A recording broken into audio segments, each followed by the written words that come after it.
Hello guys, कैसे हैं आप लोग?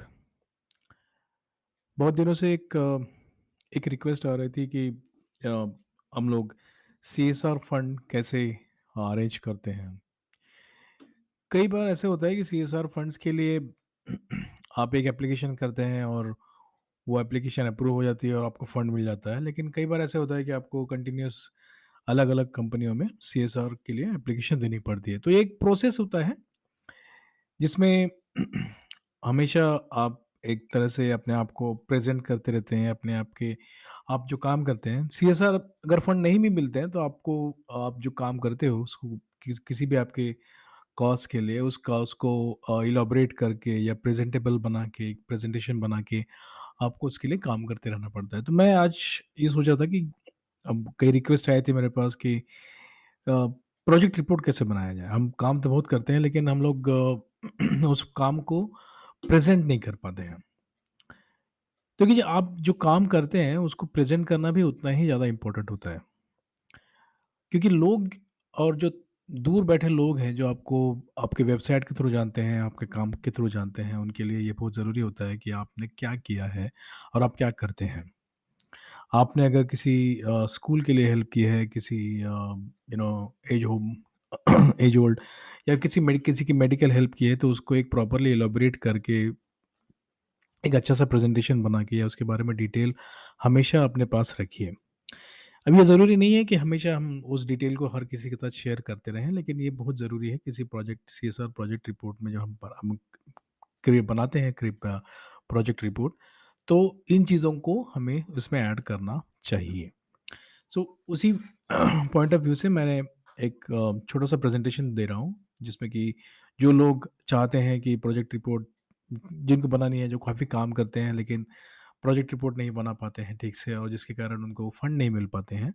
तो ये देखिए कोई भी प्रोजेक्ट रिपोर्ट ऐसे नहीं कोई श्योर शॉट गारंटी कभी भी नहीं होती कि आप ये जमा करेंगे और आपको पैसे मिल ही जाएँगे। तो ये कभी-कभी ट्रायल एंड एरर और लर्निंग का हिस्सा होता है। तो जैसे आपका अगर एनजीओ 2-3 साल पुराना है या 3 साल पुराना है, तो जो फंड मिलने की गुंजाइश ज़्यादा होती है। बनस्पत इसके कि आपके अगर एनजीओ बहुत नया है, 1-2 साल का ही है, तो उसकी ऑडिट रिपोर्ट, वो सब चीज़ें हमेशा आप अपने पास रखिए। तो एडमिनिस्ट्रेटिव वर्क हो सकता है, आपका एनजीओ बहुत छोटा हो, बहुत कम लोग हों और आप बहुत ज़्यादा लोगों को अफ़ोर्ड ना कर पाते हों, तो जैसे काफ़ी कंपनियाँ हैं, जैसे कि इंडिया ऑनलाइन डॉट कॉम है और 2-3 कंपनियाँ हैं, आप मुझसे अगर कॉन्टैक्ट करते हैं इस वीडियो के बाद, तो मैं आपको काफ़ी कुछ इसकी हेल्प कर सकता हूँ। सो चलिए शुरू करते हैं आज का ये वीडियो और आप यदि इस चैनल पे नए हैं तो प्लीज़ सब्सक्राइब कर लीजिए और हमें कॉन्टैक्ट कीजिए। हमारा जो एनजीओ है वो 5 साल पुराना है और हम लोग बैंगलोर बेस्ड हैं, बैंगलोर के स्कूल्स में काम करते हैं। बैंगलोर की जो गवर्नमेंट स्कूल्स हैं, इन पर्टिकुलरली गवर्नमेंट स्कूल्स हैं और जहाँ पे हमारे सीनियर सिटीज़न्स रहते हैं, वहाँ उनको उनके लिए हेल्प करते हैं और along with that a, skill development के लिए भी हम लोग काम करते हैं। जैसे कि आईटी स्किल्स डेवलप करना, डेवऑप्स की टीचिंग करना, स्किल्स डेवलप करने के लिए मोटिवेट करना, इन सब के प्रोग्राम हम लोग कंडक्ट करते हैं। So let's start. सबसे पहली जो स्टेप जो होती है प्रोजेक्ट प्रपोजल पेज जो होता है, प्रपोजल पेज का जो एक जो फॉर्मेट होता है कि your first page should show the area for which you are submitting the proposals. जैसे कि आप एक सैंपल आप बना सकते हैं, we will provide you the sample once you contact us, we will provide you the sample page and we will help you in writing also you are submitting the proposal.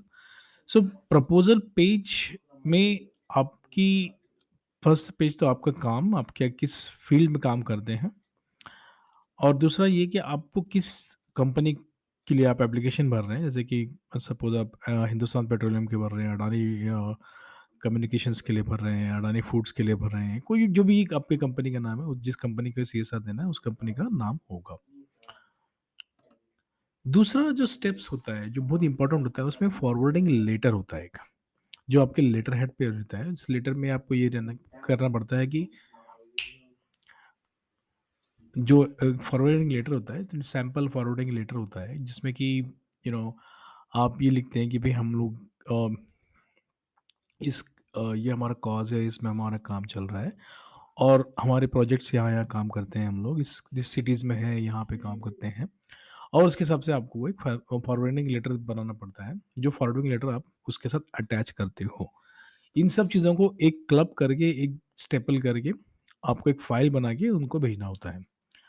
तो पहली चीज़ जो मैंने कही वो ये कि प्रपोज़ल पेज, तो proposal page एक सैंपल पेज होता है, प्रपोज़ल पेज जिसमें कि आप अपना नाम, आपकी कंपनी का नाम और जिस कंपनी के नाम पे भेज रहे हो, उस कंपनी का नाम होता है। दूसरा ये होता है कि एक फॉरवर्डिंग लेटर आपको अटैच करना होता है और तीसरा जो स्टेप 3 होती है जिसमें कि आप ये कहते हैं कि this page will mention the list of all mandatory document like AOA है, 12G का रजिस्ट्रेशन है, तो आपको एक इंडेक्स पेज बनाना पड़ता है, जिस इंडेक्स पेज में वो आपके नंबर्स होते हैं कि भई किस पेज पे आपको इंडेक्स एओए मिलेगा, किस पेज पे 12G 80G का रजिस्ट्रेशन मिलेगा, किस पेज पे बाकी सब जो इन्फॉर्मेशन वहाँ मिलेगी, ये सब जो है आपको थर्ड पेज पे लिखना होता है। और एक एग्जीक्यूटिव समरी होती है स्टेप 4 में। तो यहाँ पे अ, आपको टाइटल ऑफ द प्रोजेक्ट बताना पड़ता है, प्रपोज्ड प्रोजेक्ट एक्टिविटीज़ क्या की हैं, कहाँ की हैं, कितनी हुई हैं, objective of your project, location, project cost, ये सब चीज़ों की आपको इन्फॉर्मेशन देनी पड़ती है। उसकी एक हम लोग एक सैंपल टेम्पलेट आपको दे देंगे, अगर आप हमें कॉन्टैक्ट करते हैं तो। ज़्यादा चार्जेबल नहीं होते ये, लेकिन इसमें हमेशा कुछ ना कुछ आपको चेंजेस करते रहने पड़ते हैं। एक टेम्पलेट आप हमेशा यूज़ करेंगे ऐसा मत कीजिएगा, क्योंकि समय के अनुसार और कंपनियों के नए जो नियम आ रहे हैं सीएसआर के लिए, उसके अनुसार कभी-कभी उन लोग कुछ ज़्यादा इन्फॉर्मेशन भी या फिर ज़्यादा एडमिनिस्ट्रेटिव जो रहती है, आपकी जो कंप्लायंस के रिलेटेड जो इन्फॉर्मेशन होती है, वो भी उसकी भी उम्मीद करते हैं कि आप वो भी प्रोवाइड करेंगे। सो ये स्टेप 4 हो गया, एग्जीक्यूटिव समरी। ये थोड़ा इलॉबरेट और कभी भी कहीं भी आप जब आपको कॉलम्स मिलते हैं तो उसमें थोड़ा इलॉबरेट करके लिखने का कोशिश कीजिए। आपकी कंपनी के बारे में, आपकी एजेंसीज़ के बारे में, this step you need to elaborate. यहाँ पे आपकी कंपनी के गोल, आपकी कंपनी की अचीवमेंट, आपकी कोई अगर अचीवमेंट हुई है तो मैं ये कहूँगा कि आप कहीं भी काम करें, किसी की भी आपको अगर आपको कोई तारीफ़ मिलती है कभी भी किसी भी जगह पे, तो उस तारीफ़ को एक बात हमेशा याद रखें कि अ, आइदर रिटन में या फिर किसी भी तरीके से उसकी इस एप्रिसिएशन को आप पेपर में लेने की कोशिश कीजिए, ताकि वो आप एक एक तरीके से आपकी वो अचीवमेंट होती है।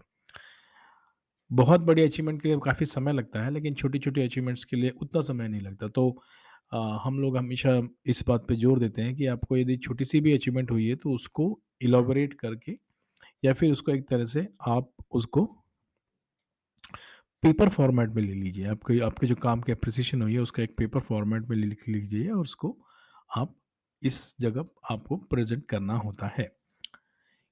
क्योंकि ये बात हमेशा याद रखिए, मैं जो हमारा एक्सपीरियंस बताता है कि कंपनियां उनको ज़्यादा प्रेफरेंस देती हैं जिनकी अचीवमेंट ज़्यादा होती है और जो ज़्यादा अच्छी तरीके से प्रेजेंट कर पाते हैं। इसलिए हम काम तो बहुत करते हैं, जब एनजीओ में रहते हैं तो काम तो बहुत करते हैं और हर काम पैसे के लिए नहीं किया जाता है, ये तो सबको पता है, क्योंकि एनजीओ पैसे के लिए नहीं चलता है। लेकिन वो जो काम आप जो भी काम कर रहे हैं, आपको अगर कोई अप्रिसिएशन मिलता है, लोगों की मदद करने से जो अप्रिसिएशन मिलता है, उसको आप रिटर्न फॉर्म में ज़रूर ले लीजिएगा। तो ये एक छोटा-सा वीडियो है जिसमें मैं यू नो सारथी फाउंडेशन की तरफ से एक छोटी-सी हेल्प उन लोगों के लिए जो जो एनजीओ बनाने के या सेक्शन 8 कंपनी बनाने के इच्छुक हैं, जो और जिन्होंने बना ली है और फिर भी वो देखिए कम मेन जो किसी भी एनजीओ खोलने के बाद सबसे इम्पोर्टेंट काम होता है वो होता है कंप्लायंस का, एनुअल कंप्लायंस का काम होता है। वो काम करने के लिए आप ज़रूर उसपे वो ज़्यादा बहुत बहुत इम्पोर्टेंट होता है, क्योंकि उसकी जो पेनल्टी होती है, वो बहुत बड़ी पेनल्टी होती है। इसलिए मेक श्योर करें कि आप आपके कंप्लायंस, आपके एडमिनिस्ट्रेशन, आपके ऑडिट्स, आपके बैंक स्टेटमेंट, आपका जीएसटी, ये सब समय पे फाइल हो। और बाकी किसी भी अगर आपको कोई मदद की ज़रूरत हो, आप अगर हम हमारे साथ जुड़ना चाहें, तो हमें इस नंबर पे कांटेक्ट कर सकते हैं। साथ ही चाइल्ड एजुकेशन और सोशल वेलफेयर फाउंडेशन, हम लोग बैंगलोर बेस्ड हैं। ये हमारा एड्रेस है, बैंगलोर में हम लोग हैं। और कुछ डोनेशन अगर आप देना चाहें तो ज़रूर डोनेशन दीजिए, और हमारे साथ जुड़ना चाहें तो भी हमें बहुत खुशी होगी। इसी के साथ हमारे साथ जुड़े रहिए, और हमारे साथ जुड़े रहने के लिए आपका बहुत-बहुत शुक्रिया। Thank you.